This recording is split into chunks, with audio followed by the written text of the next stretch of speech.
C'est le docteur Aram Topsen, directeur général de la santé directeur général de l'action sociale au ministère de la Santé et de l'Action sociale. Donc, vous êtes réunis depuis hier pour pencher sur le plan d'action nationale, handicap 2022-2026. D'abord, quelle lecture en faites-vous sur ces 2 jours? Qu'est-ce qu'on peut dire? Voilà, donc c'est comme vous l'avez dit, hein, c'est l'élaboration d'un nouveau plan d'action 2022-2026 parce que nous avons déjà évalué le premier plan d'action qui était un plan d'action sur la durée de 2017 à 2021. Et ça nous a permis également de recueillir l'ensemble des résultats obtenus dans la mise en œuvre de ce plan d'action avec l'ensemble des partenaires. Et d'ailleurs, les résultats qui ont été obtenus ont été mis dans un document de capitalisation et qui est partagé aussi avec l'ensemble des partenaires. Donc cette fois-ci, il s'agit de mettre en œuvre un nouveau programme parce que l'autre plan, comme c'est devenu caduc, parce que ça se termine en 2021, donc il faut un nouveau programme de 2022 à 2026. Donc c'est pourquoi nous avons réuni l'ensemble des partenaires, notamment les partenaires ministériels, mais également les partenaires institutionnels et financiers avec qui nous travaillons, notamment Safe Savers, donc qui a facilité vraiment le financement de cette intervention, de cet atelier, mais également l'ADAO qui a également soutenu vraiment cette organisation.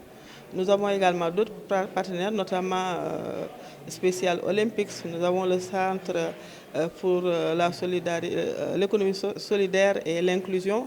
Nous avons également d'autres ONG qui interviennent sur la gestion du handicap. Donc notre objectif vraiment, c'est de recueillir l'ensemble des orientations des partenaires, mais également l'ensemble des projets des partenaires sur le handicap de 2022 à 2026. Il y en a des programmes, notamment Safe Savers, qui a un nouveau programme qui est pratiquement sur la même période. Il y a également DAO, qui a un nouveau programme également sur l'inclusion du handicap, puisque la DAO était plus connue sur la gestion de la lèpre, et vous avez déjà vu que la loi relative à l'abrogation de la lèpre a été adoptée en Conseil des ministres. Donc il y a un nouveau programme de la DAO. Donc nos différentes interventions s'inscrivent également dans le recentrage de tout ce qui concerne la gestion du handicap.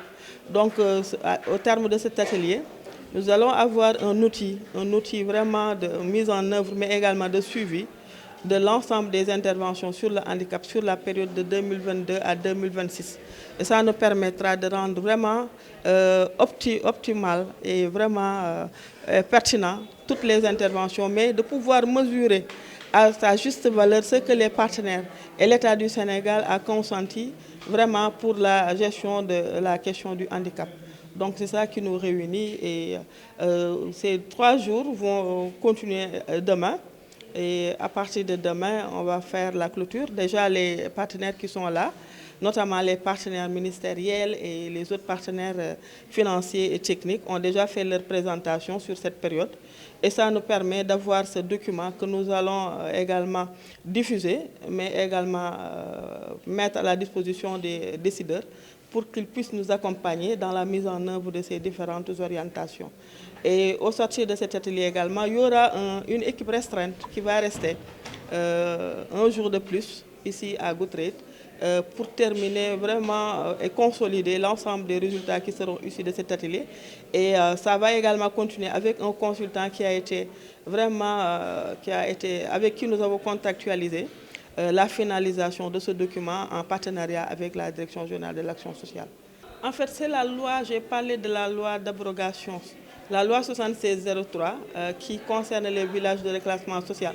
Vous savez que la lèpre également est une maladie handicapante. Déjà, dans la mission d'évaluation des filets sociaux qui a été déployée dans les villages de reclassement social, ça nous a permis de recenser les personnes handicapées qui étaient dans les VRS et qui n'avaient pas de carte d'égalité des chances. Et ça nous a également permis de leur préparer des cartes qui seront soumises à Madame le ministre pour présentation en Conseil des ministres.